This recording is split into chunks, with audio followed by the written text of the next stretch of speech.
غلام اٹھ استقبال کے لیے کھڑا ہو گیا. پیارے آقا صلی اللہ علیہ وسلم تشریف لا رہے ہیں. اب یہ غلام تعظیم کے لیے اٹھتا ہے نیند کے اندر ہی. تو پیارے آقا صلی اللہ علیہ وسلم اس غلام کو ایک روٹی دیتے ہیں. آپ فرماتے ہیں اے میرے مہمان یہ روٹی کھا. وہ بزرگ فرماتے ہیں وہ روٹی جو مجھے ملی میں نے آدھی روٹی کھائی تھی. میں نے سوچا اب اٹھ کے بیٹھ نہ جاؤں. وہ بزرگ فرماتے جب میں نیند سے اٹھا تو یہ ہستیاں تو موجود نہ تھی لیکن میرے ہاتھ کے اندر آدھی روٹی باقی تھی. تو درود پاک پڑھتے ہوئے وہ بزرگ پیارے آقا صلی اللہ علیہ وسلم کا دل کے اندر تصور کیا. وہ جانتے تھے کہ یہاں جو میری مشکل حل کریں گے وہ پیارے آقا صلی اللہ علیہ وسلم. یہ وہ ہستی ہیں جو انسان کو دنیا اور آخرت میں کامیابی دے. انہی کا ذکر اگر زبان پر ہو تو انسان گناہوں سے بچ جاتا ہے. انسان کا دل زنگ سے بچ جاتا ہے. وہ ہم کہتے ہیں نا لوہے کو زنگ لگ گیا. وہ دنیاوی اعتبار سے تھا لیکن میرے آقا نے فرمایا کہ دل کو بھی زنگ لگتا ہے. یہ دل کو زنگ کیوں لگتا ہے؟ گناہ کرنے کی وجہ سے لگتا ہے. اب یہ جو دل کا زنگ ہے یہ کیسے پاک ہوگا؟ نیکیاں کر کے. نیکیاں کیسے ہوں گی؟ جب پیارے آقا صلی اللہ علیہ وسلم کا نام ہم ہر وقت دل میں لیتے رہیں گے. سبحان اللہ. پیارے اسلامی بھائیوں ہر وقت پیارے آقا صلی اللہ علیہ وسلم پر درود پاک پڑھتے رہا کریں. یہ درود پاک دنیا میں بھی ہمیں فائدہ دے گا روز قیامت میں بھی ہمیں فائدہ دے گا. حدیث پاک کا مختصر خلاصہ عرض کرتا ہوں کہ جب انسان کا نام اعمال تولے جائیں گے لوگوں کے گناہ زیادہ ہوں گے اس کی سبب ان کو جہنم میں بھیجا جائے گا. میرے آقا فرمائیں گے اے فرشتوں اس کے نام اعمال دوبارہ تولو. فرشتوں نے جو نام اعمال تولے وہ حق تھے. کبھی فرشتے ایسا کام نہیں کر سکتے جو کہ شریعت کے خلاف ہو. انہوں نے جو تولا تھا وہ حق تھا. لیکن پیارے آقا صلی اللہ علیہ وسلم نے فرشتوں سے فرمایا پھر میرے اس امتی کے تم اعمال تولو. جسے جہنم میں جانے کا حکم دیا گیا ہے وہ تولے گے دوسری بار پھر بھی وہی کام ہوگا. ان کے گناہ زیادہ ہوں گے. پھر تیسری بار ان کے اعمال تولے جائیں گے پھر بھی وہی کام. جب میرے آقا ایک پرچی اس پلڑے میں رکھ دیں گے تو پیارے آقا فرمائیں گے اب تولو. جب اب ان کے اعمال تولے جائیں گے تو ان کے نیکیوں والے اعمال زیادہ ہوں گے. سبحان اللہ. فرشتے پوچھیں گے یا رسول اللہ صلی اللہ علیہ وسلم 3 بار اس بندے کے اعمال تولے گئے. اس کے اعمال گناہوں والے زیادہ تھے نیک اعمال نہ تھے. یا رسول اللہ آخر کیا وجہ تھی جس کی وجہ سے اس کے نامہ اعمال نیکیوں والے زیادہ ہو گئے؟ پیارے آقا صلی اللہ علیہ وسلم فرمائیں گے اے فرشتوں یہ میرا امتی دنیا میں مجھ پر درود پڑھتا تھا. اسی درود کو میں نے لکھ کر رکھا ہے اس کی برکت سے اس کے نام اعمال زیادہ. سبحان اللہ. تو ہر وقت درود پاک پڑھتے رہا کریں. تو ایک بار آپ بھی رسول برکت کے درود پاک پڑھ لیجیے. صلی اللہ تعالی علی محمد. میٹھے اور پیارے اسلامی بھائی جیسا کہ آپ جانتے ہیں آج کی جو رات ہے یہ کوئی عام رات نہیں. حدیث پاک کے اندر اسے نصف شعبان کہا گیا. یعنی جو مہینہ ہوتا ہے پورا ہوتا ہے نا 15ویں رات یعنی کہ مہینے کا آدھا حصہ اسے کہا گیا. اور پیارے آقا صلی اللہ علیہ وسلم نے ارشاد فرمایا اس کی راتوں میں تم قیام کرو اور اس کی صبح میں تم روزہ رکھو. کیوں کہا گیا کہ اس کی رات میں تم قیام کرو دن میں تم روزہ رکھو؟ جب انسان رات کو نیکیاں کرتا ہے وہ فرشتے جو کرامت کاتبین ہیں ہر بندے کے ساتھ 2 فرشتے ہیں. ایک وہ فرشتہ ہے جو نیک اعمال لکھتا ہے دوسرا وہ فرشتہ ہے جو برے اعمال لکھتا ہے. ہر انسان گناہ کرتا ہے کہ مجھے کوئی نہیں دیکھ رہا یہ اس کی عقل پر پردہ پڑا ہوا ہے.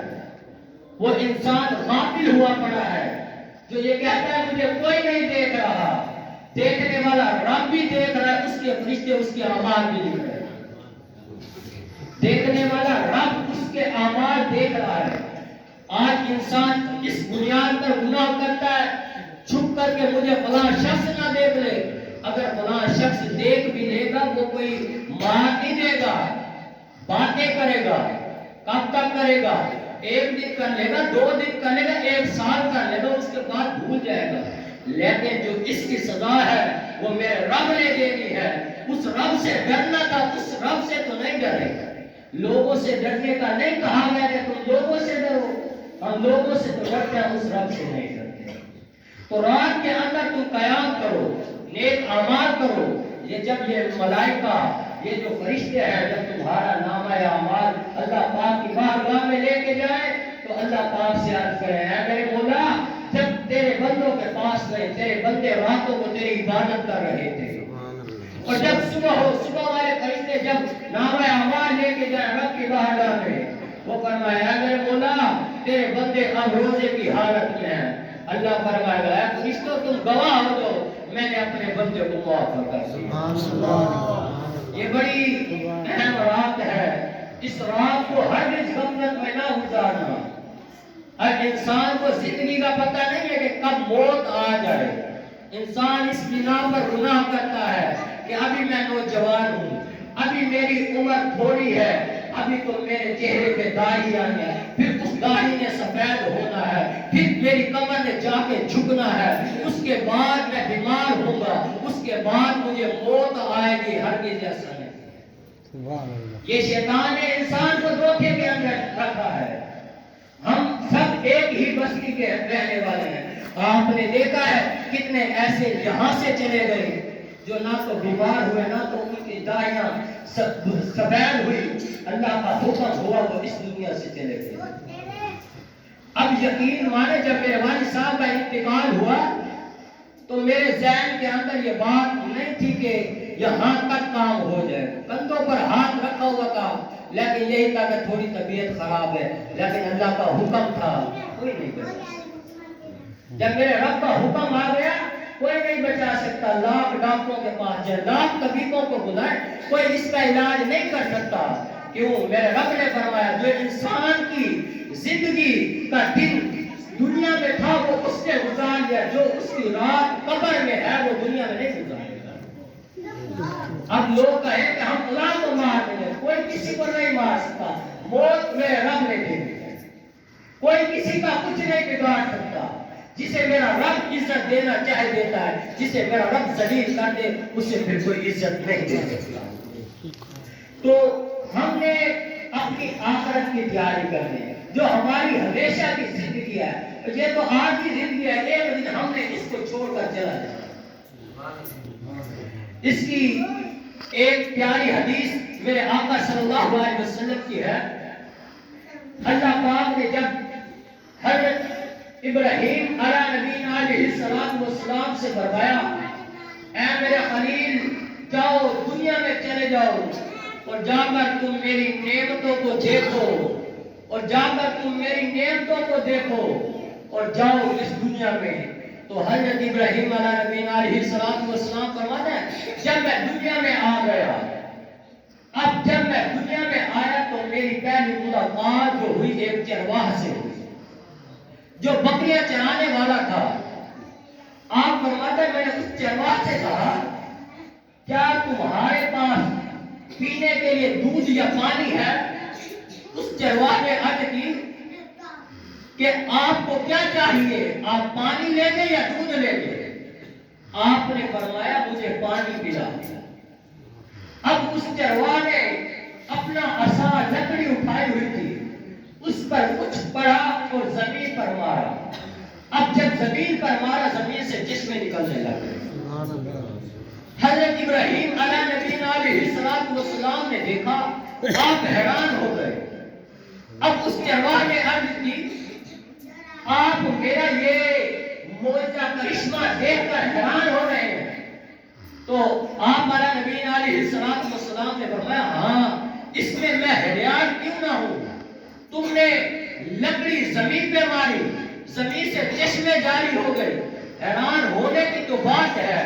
تو اس شخص نے کہا کہ واقعی حیرانگی والی بات ہے لیکن اس کے اندر ایک راز ہے، میں آپ کو بتاتا ہوں۔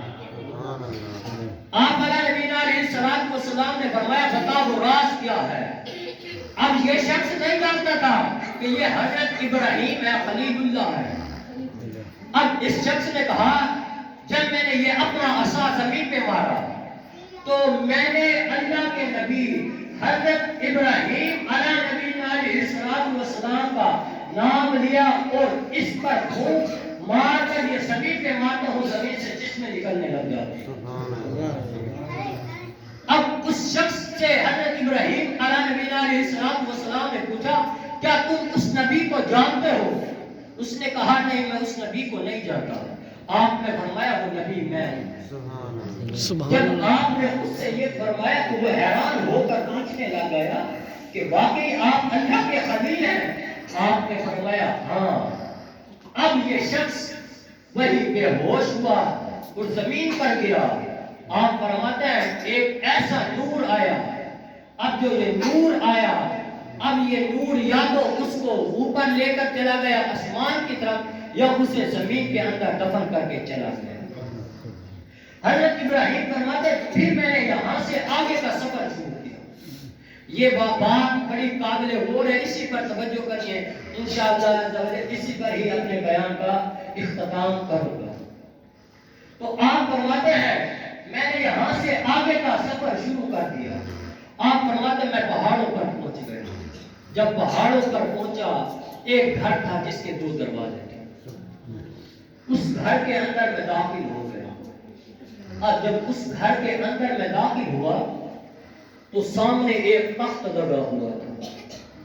اس تخت پر ایک لاش پڑی تھی اور اس لاش پر 70 قیمتی کپڑے اس لاش پر ڈالے ہوئے تھے۔ تو وہاں ایک تختی لگی ہوئی تھی، جیسے کہ اب ہم قبروں پہ لگاتے ہیں، ہم تو نشانی کے لیے لگاتے ہیں کہ یہ فلاں بندہ کہیں بھول نہ جائے۔ تو پہلے کے جو اس طرح کے لوگ ہوتے تھے وہ عبرت والے واقعات لکھوا کر جاتے ہیں۔ تو اب آپ فرماتے ہیں اس پر ایک تختی لکھی ہوئی تھی۔ اس تختی پر کیا تھا؟ اس پر یہ لکھا ہوا تھا کہ اے دنیا والو میں شداد بن عاد ہوں، میں شداد بن عاد ہوں۔ اے دنیا والو اس دنیا میں میں نے 1000 سال گزارے۔ اے دنیا والو میں نے ہزاروں لشکروں کو شکست دی۔ اللہ نے مجھے اتنا مال دیا، دنیا میں کسی کو مال نہیں دیا تھا۔ میں نے اتنا مال جمع کیا، قیامت تک کوئی اتنا مال جمع نہ کر سکے گا۔ آپ فرماتے ہیں میں جب بیمار ہو گیا میں نے ہر طرف سے طبیبوں کو بلایا اور کہا آؤ طبیبوں میرا علاج کرو، جو چیز تم کہو گے تمہیں وہی دوں گا، لیکن تم مجھے موت سے بچا لو۔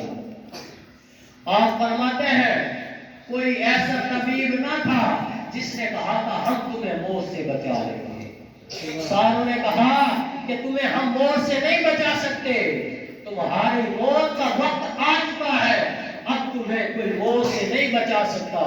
آپ فرماتے ہیں اے دنیا والو اتنا امیر ترین انسان تھا، اتنا مال تھا، جتنی حکومت میں نے کی اتنی حکومت تم میں سے کوئی نہ کرے گا، جتنا مال میں نے جمع کیا اتنا مال تم میں سے کوئی جمع نہ کرے گا، لیکن جب تمہاری موت کا وقت آئے گا تو تمہیں اس موت سے کوئی مال نہیں بچائے گا، تمہیں اس موت سے کوئی تمہارا دوست نہیں بچائے گا، تمہیں اس موت سے کوئی ڈاکٹر نہیں بچائے گا، تمہیں اس موت سے کوئی انسان نہیں بچائے گا۔ جب تمہاری موت کا وقت آئے گا جو تمہارے ساتھ لوگ ملے ہوئے تھے، جن لوگوں کے ساتھ تم مل کر چلا کرتے تھے، لوگ کہتے تھے یار فلاں بندہ جا رہا ہے اس کے ساتھ اتنے لوگ ہیں، اے دنیا والوں یہ لوگ اس وقت تک تمہارے ساتھ ہیں جب تک تمہارے جسم میں روح ہے۔ جب تمہارے جسم سے روح نکل جائے گی نہ تو کوئی رشتہ دار تمہارے ساتھ ہوگا، نہ تمہارا اپنا بیٹا تمہارے ساتھ ہوگا، نہ بھائی تمہارے ساتھ ہوگا، نہ بیٹا تمہارے ساتھ ہوگا۔ اس قبر میں تم نے اکیلے جانا ہے، اس قبر میں اگر تم نے کوئی چیز لے کر جانی ہے وہ تمہارے نیک اعمال ہوگی۔ اے دنیا والوں جس دنیا سے تم محبت کرتے ہو یہ صرف ایک دھوکے کا نام ہے۔ دنیا اگر دنیا کسی سے تو یہ دنیا اس وفا کرنے والے بندے کو کبھی خود سے جدا نہ کرتی. انسان دنیا کے اندر بڑے ظلم و ستم کر کے جاتا ہے کہ میں آج بڑا ہوں, میں یہ کام کر کے جاتا ہوں, یہ میں کام کر کے چلتا ہوں. زمین پر اکڑ اکڑ کے چلتا ہے. جب انسان قبر میں جائے گا زمین کہے گی اے انسان تو وہی ہے نا جو کل کو مجھ پر اکڑ اکڑ کر چلتا تھا, کل کو تو مجھ پر اکڑ اکڑ کر چلتا تھا, یہی تیری اکڑ ہے, آج تو میرے پیچھے ہے. تو میٹھے اور پیارے اسلامی بھائیوں, ایک اعمال کریں, اپنی زندگی کو آخرت کی تیاری کرنے پر لگائیں. یہ زندگی آخری ہے, مال کمانا ہے, کمائے ضرورت ہے. اب ایسا نہیں ہے کہ انسان کہے کہ ہم نے کمانا ہی چھوڑ دینا, یہ کمانا ضروری ہے. بعض اوقات انسان کو کمانا بھی فرض ہو جاتا ہے. اب جب انسان کو شادی کرتا ہے تو اس وقت اس کے لیے شادی جائز ہے جب وہ کمانے کے قابل ہے, ورنہ اس کو شادی کرنے کی بھی اجازت نہیں ہے. یہ مال بھی کمانا ضروری ہے, یہ ضرورت کے مطابق کمائے, نہ کہ خالص ہو کر کمائے کہ حفظ ہو کہ یہ چیز میرے پاس آ جائے, دنیا کی یہ چیز میرے پاس آ جائے. ایسا ہر دن نہ کریں. تو یہ بڑی بابرکت رات ہے. اس رات کے اندر اللہ پاک ہر کسی کو معاف فرمائے. لیکن کچھ بدبخت لوگ ایسے ہوں گے جو اس رات بھی معاف نہ ہوں گے. وہ لوگ کون ہیں؟ میرے آقا علیہ السلام نے فرمایا اس رات میں اللہ ہر کسی کو معاف کرے گا, لیکن کچھ بد نصیب بدبخت ایسے لوگ ہوں گے جن کی اس خاص رات میں بھی بخشش نہ ہوگی. پوچھا گیا یا رسول اللہ صلی اللہ علیہ وسلم وہ لوگ کون ہوں گے جن کی اس رات میں بھی بخشش نہ ہوگی؟ میرے آقا علیہ السلام نے فرمایا ان میں سے ایک شخص وہ ہوگا جو والدین کا نافرمان. پھر میرے آقا علیہ السلام نے فرمایا ان کے اندر ایک شخص وہ ہوگا جو تعلق توڑنے والا ہوگا, اس رات وہ بھی معاف نہ ہوگا. پھر میرے آقا علیہ السلام نے فرمایا شرابی بندہ اس کی بھی اس رات کوئی معافی نہیں, زانی بندہ جو زنا کرتا ہے اس کی بھی اس رات میں کوئی معافی نہیں, اور جو بندہ شرک کرتا ہے اس کی بھی اس رات میں کوئی بخشش نہیں ہے. یہ وہ لوگ ہوں گے جو اس رات جنت سے جانے سے محروم رہ جائیں گے, اپنی بخشش سے محروم رہ جائیں گے. یہ تو وہ رات بھی میرا اللہ فرماتا ہے ہر کسی کے لیے معافی ہے, لیکن جن کی اس رات میں بھی بخشش نہیں ہوگی پھر کس رات میں بخشش؟ تو ان لوگوں کے لیے کیسے بخشش ہوگی؟ کیا یہ ایسے ہی رہ جائیں گے کہ ان کی کبھی بخشش نہیں ہوگی؟ نہیں, میں آقا نے فرمایا ان کی بخشش ہوگی جب یہ سچی پکی توبہ کر لیں گے. کوئی اگر رشتہ داری توڑنے والا ہے وہ پکی سچی توبہ آج کی رات کر لے, صبح ہمارے نام اعمال اللہ کی بارگاہ میں پیش ہوں گے. کہیں ایسا نہ ہو کہ ہم ان بد نصیبوں میں سے ہوں کہ یہ بندہ رشتہ داری سے تعلق توڑنے والا تھا, یہ بندہ بھی اس رات نہ بخشا جائے گا. اور جو گناہ کرتے ہیں, جو یہ گناہ بیان کیے گئے ہیں, ان سے توبہ کر لیں, سچی پکی توبہ کر لیں کہ اللہ توبہ کرتے ہیں آج کے بعد ان جیسے گناہوں سے نہیں بڑھتے, اے میرا مولا تو ہمیں معاف کر دے. امام غزالی نے فرمایا کہ جو توبہ کا آپ نے طریقہ لکھا ہے, آپ فرماتے ہیں بندہ وضو کرے, وضو کر کے آ کے مسجد کے اندر نوافل پڑھے, نوافل پڑھ کر اللہ پاک کو رو رو کر عرض کرے اللہ پاک کی بارگاہ میں اے میرے مولا تو ہی تو ہمارا رب ہے, اگر تو ہمیں معاف نہیں کرے گا تو ہمیں کون معاف کرے گا؟ ہم تیرے سوا کس کے پاس جا سکتے ہیں؟ تو بندہ جب یہ توبہ کر کے کرے گا, دعا مانگے گا, اللہ پاک اس کو بھی معاف فرما دے گا. تو میٹھے اور پیارے اسلامی ہوئے جس کو اللہ پاک نے جسم کے اندر جتنی طاقت دی ہے مسجد میں بیٹھے قرآن پڑھیں, نوافل پڑھیں, درود پاک پڑھیں, اذکار وغیرہ کریں. یہاں اگر آپ بیٹھنا چاہتے ہیں یہاں بیٹھیں. تو دعوت اسلامی کے فیضان مدینہ میں بھی الحمدللہ محفل کا اہتمام کیا گیا. جو بھائی وہاں جا کر عبادت کرنا چاہے وہاں کر سکتے ہیں. بہتر تو یہی ہے کہ وہیں چلے جائیں. یہاں انسان اکیلا ہوتے پھر شیطان وسوسے دیتا کہ سو جائے یار اتنا ٹائم ہو گیا, لیکن جب ہم وہاں دیکھیں گے لوگوں کو عبادت کرتا ہوا پھر ذوق بڑھے گا کہ یار ہمیں بھی اس طرح عبادت کرنی چاہیے. حدیث پاک کے اندر کہا کہ حارث بنو. کیسے حارث بنو؟ نیکیوں کی طرف بڑھے کہ بھلا بندہ اتنی نیکیاں کرتے میں بھی اتنی نیکیاں کروں. یہ نہ کہ بھلا کے پاس اتنا مال ہے میرے پاس بھی اتنا مال آ جائے. ایسے حارث نہ بنے, نیکیوں والے حارث بنے. اللہ پاک سے دعا ہے جو کچھ سنا اس پر عمل کرنے کی